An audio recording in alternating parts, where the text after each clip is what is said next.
Čaute kamoši, dneska vám ukážem, ako spraviť takýto oblúčik. Dá sa to vlastne viacerými spôsobmi. Môžeme to spraviť takouto vypilovačkou.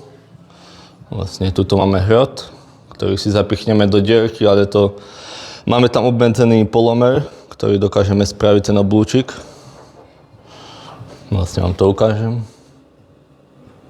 Dá sa to takto, zapichnete do dierky a točením máte pekný oblúčik.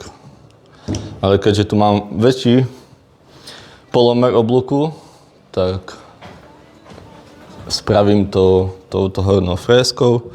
Ten istý princíp, spravím si bod, vlastne odtiaľto potiaľto, aby bolo tak rovnako dlho, odtiaľto potiaľto rovnako ďaleko. A takýmto kruživým pohybom vlastne s takouto fréskou to odfrézujem. Samozrejme pomaly a už to pôjde.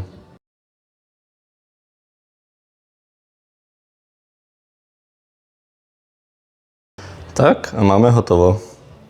Pekný oblúčik.